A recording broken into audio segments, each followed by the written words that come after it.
সেই দল যদি আবার নির্বাচনে অংশগ্রহণ করে তাহলে কিন্তু ইউনূস সরকার তার নিরপেক্ষতা হারাবে। তিনি তার একান্ত সচিব, সহকারী একান্ত সচিব প্রত্যেকের অ্যাকাউন্টের ব্যালেন্স কত, আগে কত ছিল, মানে আর্থিক বিবরণী, সম্পদের হিসাব শুধু নাহিদ ইসলাম নয়, বর্তমান সরকারের সকল উপদেষ্টাকে আমি এই চ্যালেঞ্জ গ্রহণ করার অনুরোধ করছি। তার যে অপরিপক্ক একজন লোককে ইউনূস সরকার তার প্রেস সেক্রেটারি বানালেন, এতে ইউনূস সরকারের ইমেজও নষ্ট হলো। যে নতুন যে ছাত্রদের রাজনৈতিক দলটি আসছে, নাহিদ আজকে পদত্যাগ করেছে। আমরা গত 6 মাসে দেখেছি নানান জায়গায় হামলা হয়েছে নাগরিক কমিটির প্রোগ্রামে, অন্তত 2 জায়গায় আমাদের কাছে তথ্যই আছে। আপনারা কতটুকু ছাড় দিবেন বা সুযোগ দিবেন নতুন দলকে? আমরা নতুন দলকে সুস্বাগতম, এবং নাহিদ ইসলাম যে রাজনীতিতে নতুন করে আসছেন, তিনি তো প্রথমেই ছিলেন, আবার নতুন করে আসছেন, এইটাকেও সুস্বাগতম। এখন আমার বক্তব্য হলো, উপদেষ্টার পদ ছেড়েছেন তিনি, এটিও নিশ্চয়ই বাংলাদেশের জন্য উপদেষ্টা পদটা ছেড়েছেন, এটা প্রথমেই না নিলেই আরো ভালো হতো। রাজনীতিতে আরো অত সুস্বাগতম যেটা সবাই হয়তো বলতো, আমার একটু তাড়াতাড়ি বলতে হবে। এখন বক্তব্য হলো যে পদ, এই নতুন রাজনৈতিক দলকে স্বাগত জানাচ্ছি। নাহিদ ইসলাম রাজনীতিতে পুনরায় পদার্পণ করলেন, এজন্য স্বাগত জানাচ্ছি। এখন বক্তব্য হলো যে এই যে সরকার, ইউনূস সরকার, এই ইউনূস সরকার কিন্তু আপনার একটা নিরপেক্ষ সরকার। এই নিরপেক্ষ সরকারের মধ্যে কোনো একজন উপাদান, নাহিদ ইসলাম হোক আর আসিফ হোক আর অন্য কোনো উপদেষ্টা হোক, নিচে এসে যখন দল গঠন করে, সেই দল যদি আবার নির্বাচনে অংশগ্রহণ করে তাহলে কিন্তু ইউনূস সরকার তার নিরপেক্ষতা হারাবে। দল গঠন নো প্রবলেম, যখনই ওই দলটা নির্বাচনে অংশগ্রহণ করছে তার মানে কি সরকারের সাথে না, আপনার তো নেক্সাসটা রয়েই গেছে। আপনি পদত্যাগ করে আসছেন, আপনার 3 জন ছাত্র উপদেষ্টা সেখানে আছেন, একজন পদত্যাগ করে আসছেন, 3 জনই যদি পদত্যাগ করতেন তাতেও কিছু যায় আসে না, কারণ আপনাদের নেক্সাসটা ওই সরকারের সাথে এতদিন সম্পৃক্ততা রয়েছে। সমস্ত উপদেষ্টা এবং প্রশাসন সব জায়গায় সম্পৃক্ত রয়েছে। নির্বাচনে যখন অংশগ্রহণ করবেন তখন কিন্তু প্রশ্নবিদ্ধ হবেন, এটা সত্য। আমি একদম ক্লিয়ার। বুলবুল ভাই, একটু জানতে চাই, এই যে ছাত্রদের যে সংগঠনটি যা হচ্ছে, এখানে শিবিরের সাবেক অনেকেই রয়েছেন, আমরা দেখছি নাগরিক কমিটিতে রয়েছে, প্রকাশ্যে রয়েছে, তারা তাদের সাবেক পরিচয় দিয়েই। আপনাদের সঙ্গে কোনো জোট হবে কিনা ছাত্রদের নতুন রাজনৈতিক দলের জামাতের সাথে? না, আমার মনে হয় শুরুতেই আমি সকল নাগরিকের রাজনৈতিক দল করার অধিকার আছে, সাংবিধানিক অধিকার আছে। সুতরাং আমি নতুন যে দল করার জন্য উদ্যোগ, সেটাকে আমি স্বাগত জানাই। পাশাপাশি নাহিদ ইসলাম তার উপদেষ্টার দায়িত্ব থেকে বহুতে নিয়ে জনগণের কাতারে এসে রাজনৈতিক দল গঠন এবং তার দায়িত্ব নেওয়ার যে পদক্ষেপ নিয়েছে, আমি তাকেও স্বাগত জানাই।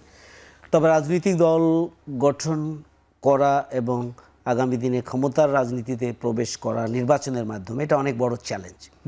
যদি নাহিদ ইসলাম নতুন কিছু করতে পারে, এখানে দুর্নীতিমুক্ত, সন্ত্রাসমুক্ত, ইতিবাচক দেশ গড়ার রাজনীতি যদি তারা করতে পারে নিজেরা এবং তার দলকে সেভাবে যদি গুছাতে পারে, তাহলে জনগণ জোট হবে কিনা, আমাদের সঙ্গে সম্ভাবনা আছে কিনা। আর জোটের প্রশ্ন তো ভিন্ন, সেটা নির্বাচনের সময় আসলে রাজনৈতিক দলগুলো সবাই যেহেতু আমরা 5ই আগস্টের চেতনাকে ধারণ করতে চাচ্ছি, সুতরাং আগামী দিনে নতুন বাংলাদেশ বিনির্মাণে কিভাবে রাজনৈতিক সমীকরণ হবে, সময় আসলে সে ব্যাপারে আমরা। এই নতুন দল করতে গিয়ে আমরা দেখছি কমিটি নিয়ে নানান কথাবার্তা হচ্ছে, কাকে ঢুকানো হচ্ছে, বের করা হচ্ছে, মানে এটিও কেন হলো? এটা চলতে থাকবে এবং সর্বশেষ তারা টিকে থাকবে। আমি নাগরিক কমিটির সদস্য, কিন্তু আমরা ঘোষণা দিয়েছি আমরা পলিটিক্যাল পার্টিতে যাচ্ছি না, আমরা প্রেসার গ্রুপ হিসেবে থাকবো। শুধু আপনার মাধ্যমে নাহিদ ইসলামকে একটা কথা বলতে চাই, তারা যেহেতু নতুন রাজনৈতিক বন্দোবস্তের কথা বলছে, তিনি একটা নজির তৈরি করতে পারেন। এর মানে আজকে যেহেতু তিনি উপদেষ্টার থেকে পদত্যাগ করেছেন, তিনি তার একান্ত সচিব, সহকারী একান্ত সচিব প্রত্যেকের অ্যাকাউন্টের ব্যালেন্স কত, আগে কত ছিল, মানে আর্থিক বিবরণী, সম্পদের হিসাব শুধু নাহিদ ইসলাম নয়, বর্তমান সরকারের সকল উপদেষ্টাকে আমি এই চ্যালেঞ্জ গ্রহণ করার অনুরোধ করছি। বিশেষ করে যারা বাংলাদেশে নতুন রাজনীতি বিনির্মাণ করতে চান, আমাদের 3 জন ছাত্র উপদেষ্টা, তাদের প্রতি আমাদের দাবি বেশি। তাদের প্রতি অনুরোধ জানাচ্ছি। সমস্যা তৈরি হচ্ছে কিনা? কোনটা? কমিটি নিয়ে না, কমিটি নিয়ে যে সমস্যাটা, এটা তোমরা দেখছি আজকে প্রথম আলো এক ধরনের ন্যারেটিভ নির্মাণ করার চেষ্টা করেছে। যেমন আমি আপনাকে বলি, সাবেক শিবিরের সভাপতি, মানে মানে জোনায়েদ অথবা রাফে ওনারা চিনে গেছে।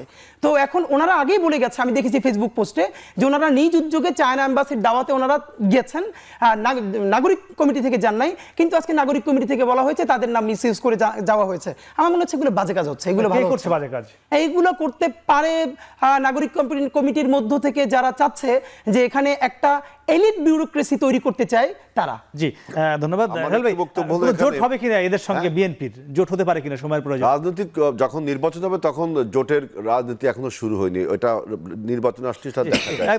কিন্তু বক্তব্য হলো যে নাহিদ ইসলামের এই যে যখন সে পদত্যাগ করে রাজনৈতিক দল গঠন করতে আসলো, তখন ইউনূস সরকারের প্রেস সচিব শফিকুল আলম যে মন্তব্যটা করেছে, এটা কিন্তু সে ইউনূস সরকারকে ছোট করলো, ইউনূস সরকারকেও প্রশ্নবিদ্ধ করলো, তাকে তার নিউট্রালিটি প্রশ্ন করলো, নাহিদকেও প্রশ্নবিদ্ধ করলো। সে বলছে আগামী দিনের প্রধানমন্ত্রী নাহিদ। তার মানে কি? ফেসবুকে একটি